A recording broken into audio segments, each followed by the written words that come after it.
Madam ఇప్పుడు జనరల్‌గా ఏపీలో ఎక్కడ చూసినా సరే చిన్న పిల్లల మీద హత్యాచారానికి పాల్పడుతున్నారు. అది కూడా మైనర్సే మళ్ళీ మనం చూసుకోవచ్చు. రీసెంట్‌గా ఒక ఇన్సిడెంట్ అయింది. అమ్మాయి 6థ్ క్లాస్ చదువుతుంది.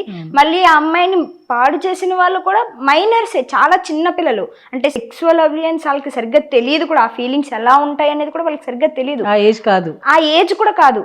అట్లీస్ట్ సిక్స్ అనే ఫీలింగ్ ఎలా ఉంటుంది అనేది కూడా వాళ్ళకి క్లారిటీ తెలియదు. అలాంటి పిల్లలు అంత చిన్న పిల్ల మీద సెక్సువల్ హెరాస్మెంట్ చేయడమే కాకుండా చంపేసి చెరువులో పడేశారు. ఇది ఒక ఎత్తు అయితే, చిన్న పిల్ల 6 months 7 months ఉంటాయి బేబీ, మంత్స్ బేబీని తన తాతయ్యే, అంటే ఎంత ఏజ్ గ్యాప్ చూడండి. అంత ఏజ్ గ్యాప్ కూడా ఆయనకి అది మైండ్లో లేకుండా అంత చిన్న పిల్లని ఎలా చేయగలిగారు అసలు? ఇది ఒక ఎత్తు. ఇవన్నీ చూసుకుంటే రీసెంట్గా 2 days బ్యాక్ మళ్ళీ 7th క్లాస్ అమ్మాయిని స్కూల్ నుంచి మధ్యాహ్నం తనకి హెల్త్ బాగాలేదని స్కూల్ నుంచి వస్తున్న అమ్మాయిని తీసుకెళ్ళి, అది కూడా గ్యాస్ వేస్తారంట ఇంటింటికి, ఆయన తీసుకెళ్ళి పాడు చేసి మరీ చంపేశారు. అసలు ఇవన్నీ చూస్తుంటే ఇంత చిన్న పిల్లల మీద ఇటు పక్క మైనర్స్, అటు పక్క పెద్దవాళ్ళు, ఇలాగా వీళ్ళ మైండ్ సెట్ అనేది కరెక్ట్గా స్టేబుల్గా ఉంచుకోకుండా ఇలాంటి చిన్న చిన్న పిల్లల్ని చేస్తుంటే ఇక్కడ తప్పు ఎవరిదంటారు అసలు? ఇంత ఏజ్ వచ్చినా అది తప్పు, ఇది కరెక్ట్ కాదు అని చెప్పాల్సిన పెద్దవాళ్ళు అదే తప్పు చేస్తున్నారు. ఇది కరెక్టో కాదు అని తెలియని ఆ చిన్న పిల్లలు కూడా అదే తప్పు చేస్తున్నారు. సో ఇక్కడ ప్రాబ్లం ఎవరిదంటారు? జనరేషన్ది చూసుకోవాలా, లేకుంటే వాళ్ళని చూసి నేర్చుకుంటే నీ పిల్లలు అనాలా? ఎవరు తప్పు పట్టచ్చు అంటారు? తప్పు అంటే ఇప్పుడు చాలా రీల్స్ వస్తాయండి ఇన్స్టాగ్రామ్లో కానీ సోషల్ మీడియాలో కానీ. ఎలాంటి రీల్స్కి ఎక్కువ ఆదరణ ఉంటుంది? ఇలా నెగిటివ్గా ఉన్న రీల్స్కే ఎక్కువ ఆదరణ. దయ్యాన్ని చూపించారు ఆదరణ, సెక్స్ని చూపించారు ఆదరణ, నెగిటివ్, ప్రతి నెగిటివ్ దానికి బాగా ఆదరిస్తారు. పాజిటివ్ కష్టపడితే కానీ ఆదరణ రాదు. ఎందుకు అది వైరల్ అవ్వట్లే? ఎందుకు ఇది వైరల్ అవుతుంది? నువ్వు ఏం చూస్తున్నావు? You are just observing. ఇప్పుడు నేను మీకు ఒక ఎగ్జాంపుల్ చెప్తాను. మీరు మీ స్టూడియో నుంచి మనం ఇక్కడ రికార్డ్ చేయడానికి ఒక ట్రావెల్ చేసి వచ్చారు. ట్రావెల్ చేసి వచ్చినప్పుడు ఎన్ని రెడ్ కార్స్ చూసారు మీరు? I don't know. మీరు వెళ్ళేటప్పుడు చూడండి, you can point out. Okay. ఎందుకు అంటే మనం రెడ్ కార్, నేను మీకు రెడ్ కార్ అని చెప్పాను కాబట్టి మీరు వెంటనే రెడ్ వెతుకుతూ ఉంటారు. అవునా? మీకు రెడ్తో పక్కన గ్రీన్ ఉందో, బ్లాక్ ఉందో, బ్లూ ఉందో కనిపించదు. ఎందుకంటే మీరు రెడ్ వెతుకుతున్నారు కాబట్టి. ప్రాబ్లమ్స్ అలా వెతుకుతున్నారు అందరూ. నేను రెడ్నే వెతుకుతున్నా కాబట్టి నాకు రెడ్డే కనపడుతుంది. నేను రెడ్డే వెతుకుతున్నాను కాబట్టి నాకు రెడ్డే కనపడుతుంది కాబట్టి నాకు రెడ్డే ఇష్టం. ఓకే. నేను రెడ్డే వెతుకుతున్నా కాబట్టి నాకు రెడ్డే కనపడుతుంది కాబట్టి నాకు రెడ్డే ఇష్టం కాబట్టి నేను రెడ్నే వాడుతూ ఉంటా. ఓకే. పాన్ కూడా అంతే. Isn't it? మీకు అనిపించట్లేదా చెప్పండి? ఇది థియరీ, ఇట్స్ సైకలాజికల్ థియరీ. మనం ఏది వెతుకుతున్నామో అదే మనకి కనబడుతుంది. మనం ప్రాబ్లమ్స్ వెతికితే ప్రాబ్లమ్సే కనబడతాయి, మనం సొల్యూషన్స్ వెతికితే సొల్యూషన్సే కనబడతాయి. ప్రాబ్లం అనేది ప్రాబ్లం అన్న వరకే, ఐడెంటిఫై చేసే వరకే ప్రాబ్లం. దాని తర్వాత సొల్యూషన్ స్టార్ట్ అయిపోవాలి. అది మనకి న్యాచురల్ గా వచ్చింది. Survival of the fittest, Darwin's theory. మీరు సర్వైవల్ ఆఫ్ ద ఫిట్టెస్ట్ లో ఏంటి? మీరు ఫిట్ గా ఉండడానికి ప్రతిసారి సొల్యూషన్ ఇవాల్వ్ అవుతూనే ఉన్నాం. మన మెచ్యురేషన్ అంతా ఇవాల్వ్ అవుతూనే ఉంది, మ్యూటేషన్స్ అన్ని. సో అది న్యాచురల్ గా ఉన్నప్పుడు మన థింకింగ్ కూడా అలాగే ఉంటుంది. ఎప్పుడైతే థింకింగ్ ని కంట్రోల్ చేయగలుగుతామో అప్పుడు ఇవన్నీ కంట్రోల్ అవుతాయి. ఆ థింకింగ్ ని ఇన్ఫ్లుయెన్స్ చేసేవి కంట్రోల్ చేయాలి. విచ్ ఈస్ ఫర్ నౌ పెద్ద రాక్షసి సోషల్ మీడియానే. సోషల్ మీడియాలో వచ్చే వైరల్స్. ఇప్పుడు నా ఫ్రెండ్ ఒక ఆవిడ ఫేస్బుక్లో వర్క్ చేసేది. ఫేస్బుక్లో క్లినికల్ సైకాలజిస్ట్ తను. సో క్లినికల్ సైకాలజీకి ఫేస్బుక్లో ఏంటి పని అని ఒకరోజు అడిగాను నేను. అడిగితే తను అంది, ఇప్పుడు ఫేస్బుక్లో వర్క్ చేసే ఎంప్లాయీస్ వాళ్ళ వర్క్ ఏంటి అంటే చాలా మంది చాలా వీడియోస్ అప్లోడ్ చేస్తూ ఉంటారు. వీళ్ళు ఆ వీడియోస్ అన్ని చూసి కొన్ని పారామీటర్స్ని చూసి ఏది ప్లాట్ఫామ్లో పెట్టాలి, ఏది తీసేయాలి అని వీళ్ళు ఎడిట్ చేస్తారు. అది వాళ్ళ పని.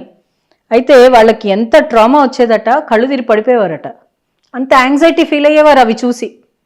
ఎందుకు అంటే మనం అన్ని మనకి సెన్స్ ఆర్గన్స్ ఉన్నాయి. మన సెన్స్ ఆర్గన్స్ తోటి మనం ఎక్స్పీరియన్స్ చేస్తాం, రైట్? ఆ ఎక్స్పీరియన్స్ విజువల్ సెన్స్ ఆర్గన్ కళ్ళు, ఆడిటరీ చెవులు.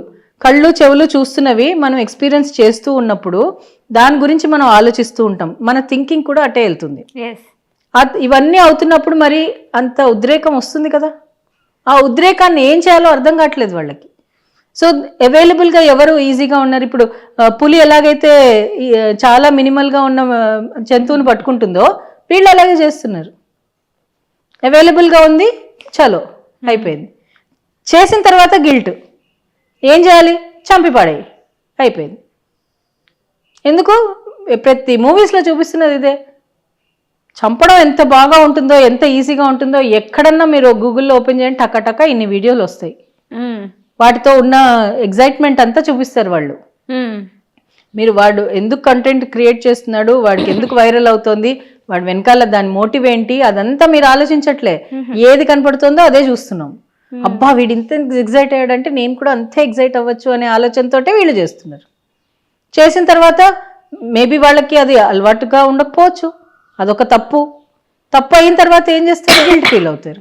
గిల్టీ ఫీల్ అయ్యాక అమ్మో దీని తర్వాత ఉన్న రిపర్కషన్స్, కంక్లూషన్స్ అన్ని, కాన్సిక్వెన్సెస్ అన్ని తెలుస్తాయి. తెలిసిన తర్వాత అవగాహన వచ్చి వాళ్ళని ఏదో ఒక విధంగా మట్టుమాడుతున్నారు. మట్టు పెట్టేసి వాళ్ళని మళ్ళీ మామూలుగా ఏం తెలియనట్టుగా తిరుగుతున్నారు. ఎంతో మంది చేస్తున్నది ఇదే. ఇప్పుడు ఎవరిది తప్పు అంటే ఒక్కరిది కానీ చెప్పలేం. నువ్వు తప్పు అని చెప్పలేం. మనం అందరిది తప్పే. అలాంటి వైరల్ వీడియోస్ని మనం ఇంక్లూడ్ చేయకూడదు అని మీడియా వాళ్ళు, అంటే ఇప్పుడు government should take a call on it. అయితే దీన్ని ఆపడం కష్టం. ఇంటర్నెట్ అనేది ఒక వెబ్, అదొక వెబ్ అని ఎందుకు పిలుస్తున్నారంటే అదంతా సాలిడ వెబ్లో ఎట్లా ఇరుక్కుపోతారో అలా ఇరుక్కుపోతారు కాబట్టి అది వెబ్, అది వెబ్సైట్. అది దాని పేరు కరెక్ట్గానే పెట్టారు దాన్ని. అందరూ అందులో ఇరుక్కుంటున్నారు. మీరు అది వెబ్ అని చెప్పి ఆలోచించి వెళ్ళండి, బయటికి వచ్చే మార్గం చూసుకుని వెళ్ళండి, లేకపోతే వెళ్ళకండి అనే అవగాహన ప్రతి ఇండివిజువల్లోనూ ఉండాలి. ఎంతవరకు సోషల్ మీడియా వాడాలో అంతవరకే వాడాలి. ఎన్ని గంటలు వాడుతున్నారో కొంచెం, ఇప్పుడు వాచెస్ దగ్గర నుంచి అన్ని మానిటరింగ్ సిస్టమ్ పెట్టారు. ఎన్ని గంటలు నువ్వు ఆన్లైన్ ఉన్నావు, ఎన్ని గంటలు ఆఫ్లైన్ ఉన్నావు, అలాంటి పరిస్థితి వచ్చింది మనకి. ఇప్పుడు పెట్టుకోకుండా ఉంటే మనకు తెలియటం లేదు ఎంతసేపు మనం ఉంటున్నాము అని. పడుకునేటప్పుడు చూస్తారు. యూజువల్గా పడుకునేటప్పుడు మంచి ఆలోచనతో పీస్ఫుల్గా పడుకుంటే నిద్ర హాయిగా పడుతుంది, బాడీ రీజువనేట్ అవుతుంది. అది పద్ధతి. కానీ మనం పడుకునేటప్పుడు వీడియోస్ చూస్తాము. ఆ వీడియోస్ అన్నీ ఏ పిచ్చి వీడియోస్ ఉంటాయో, వైలెన్స్ ఉంటుందో, పార్న్ ఉంటుందో, ఇంకేముంటుందో తెలీదు. అవే నడుస్తూ ఉంటాయి మైండ్లో, అవే డ్రీమ్స్ అవుతాయి, అవే మేనిఫెస్ట్ అవుతాయి. దాంతో మళ్ళీ ఆలోచనలు అవే, నెక్స్ట్ డే బిహేవియర్లో అదే ఆలోచన. ఆఫీస్కి వెళ్తాము, కంటిన్యూస్గా ఆ పానే కనపడుతోంది మైండ్లో. ఏం పని చేస్తాం అక్కడ? ఇది 1 రోజు 2 రోజులు 10 రోజులు అలాగే అయింది.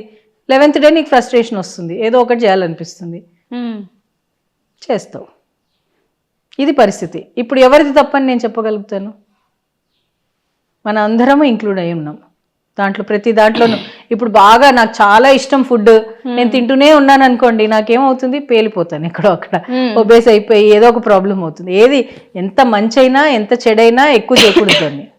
ఎంత లిమిట్లో ఉంటాలో అంత లిమిట్లో ఉంచాలి.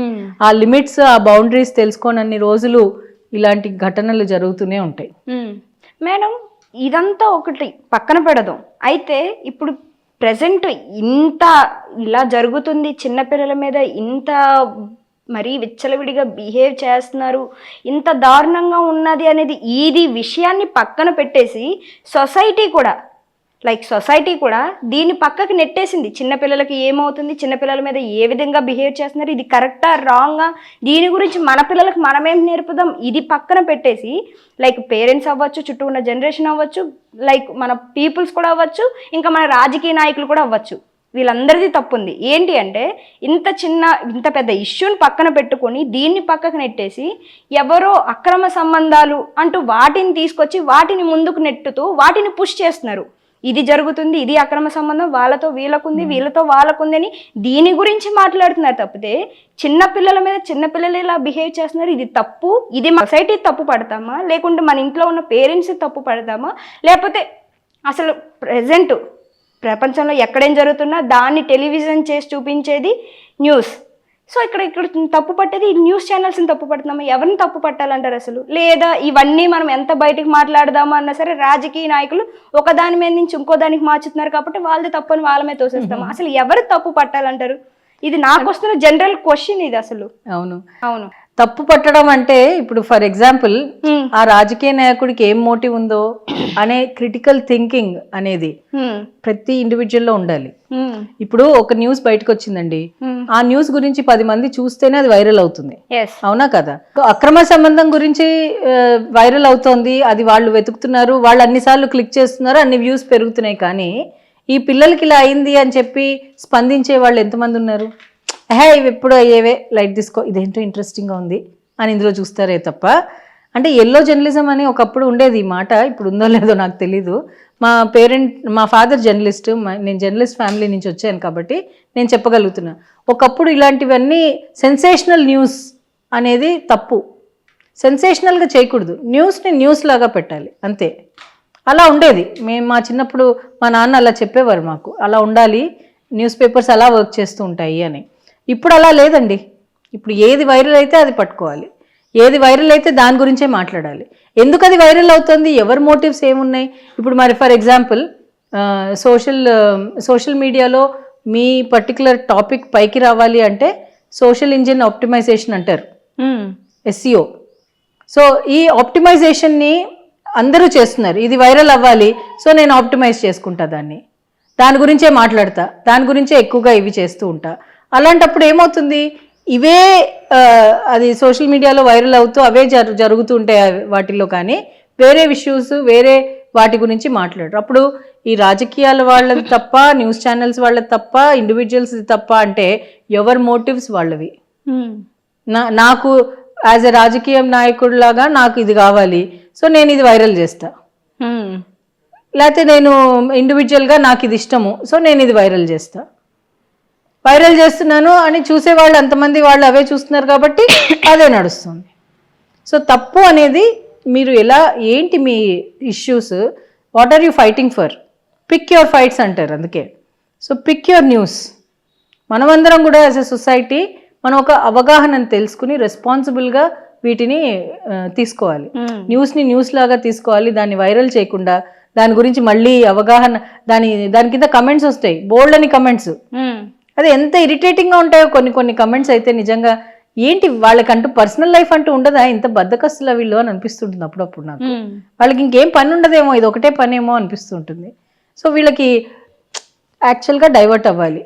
ఇలాంటి వైరల్ అయ్యేవి నిజంగా మనము సోషల్ రెస్పాన్సిబిలిటీ తీసుకుని దాన్ని ఇంక్లూడ్ చేయకుండా చేయాలి, అప్పుడే వీటికి కంట్రోల్ అవుతుంది. అండ్ ఎస్, గవర్నమెంట్ సెలెక్షన్ మనం చేసుకున్నాం, మనం ఎలెక్ట్ చేసుకున్న లీడర్స్ వాళ్ళు కనుక దీనికి స్పందించకపోతే మనం వాళ్ళని స్పందించేలా చేయాలి. దానికి మీడియా హెల్ప్ తీసుకోవాలి. Media should be up front level leaders లాగా వాళ్ళు ముందుకు తీసుకెళ్ళాలి ఆ ఒపీనియన్ని. తప్పకుండా ఇట్ మ్యాటర్స్. సో వాళ్ళలా ఇగ్నోర్ చేయకూడదు. ఎవరిదో అంటే ఎక్స్ట్రా మ్యారిటల్ అఫైర్స్ గురించి మీరు ఇచ్చే అది ఫోకస్ కంట ఇలాంటి వాటి మీద మీరు ఎందుకు ఫోకస్ చేయటం. సో అది నా ఒపీనియన్.